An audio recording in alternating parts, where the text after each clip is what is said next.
So there I was on a plane returning home from St. Louis. Or rather, there I was in a plane on the runway at the airport in St. Louis with, I think, the not unreasonable expectation that we would be in the air soon, as our flight had already been delayed 2 hours. I was anxious to get home, as I had not seen Sam in several days, but all things considered, I thought I was coping quite well, especially because I am a skeptical and terrified flyer. In between devouring Hershey's chocolate and $13 worth of trashy magazines, I had spent the 2 hours of the delay trying to be helpful to the other stranded passengers. I distributed all my magazines and most of my chocolates. I got an old man some water. I flirted with the babies. I mingled. I schmoozed.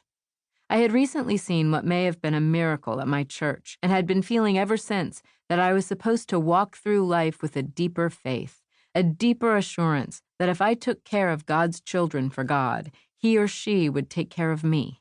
So I took care of people and hoped that once we were on board, everything would go smoothly. My idea of everything going smoothly on an airplane is A, that I not die in a slow-motion fiery crash or get stabbed to death by terrorists, and B, that none of the other passengers try to talk to me. All conversation should end at the moment the wheels leave the ground. Finally, we were allowed to board. I was in row 38, between a woman slightly older than I with limited language skills and a man my own age who was reading a book by a famous right-wing Christian novelist about the apocalypse.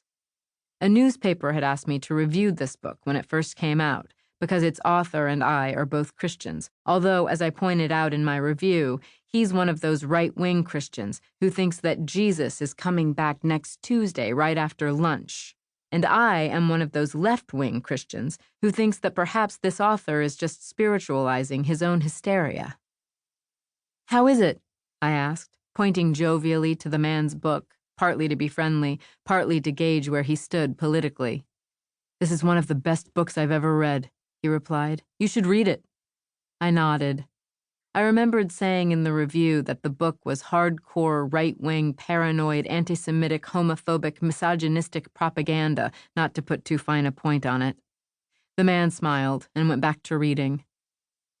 I couldn't begin to guess what country the woman was from, although I think it's possible that she had one Latvian parent and one Korean.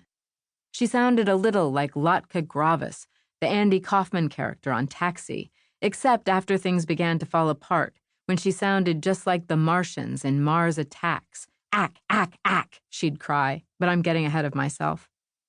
As we sat there on the runway, the man with the book about the apocalypse commented on the small gold cross I wear. "Are you born again?" he asked as we taxied down the runway. He was rather prim and tense, maybe a little like David Eisenhower with a spastic colon. I did not know how to answer for a moment. "Yes," I said, "I am." My friends like to tell each other that I am not really a born-again Christian. They think of me more along the lines of that old Jonathan Miller routine where he said, "I'm not really a Jew. I'm Jew-ish." They think I am Christian-ish, but I'm not. I'm just a bad Christian, a bad born-again Christian. And certainly, like the Apostle Peter, I am capable of denying it, of presenting myself as a sort of leftist liberation theology enthusiast and maybe sort of a vaguely Jesus-y bon vivant. But it's not true. And I believe that when you get on a plane, if you start lying, you are totally doomed. So I told the truth, that I am a believer, a convert. I'm probably about 3 months away from slapping an aluminum Jesus fish on the back of my car, although I first want to see if the application or stickum in any way interferes with my lease agreement. And believe me, all this boggles even my mind, but it's true. I could go to a gathering of foot-wash Baptists and, except for my dreadlocks, fit right in. I would wash their feet. I would let them wash mine. But as the plane taxied out to the runway, the man on my right began telling me how he and his wife were homeschooling their children, and he described with enormous acrimony the radical, free-for-all, feminist, touchy-feely philosophy of his county's school system.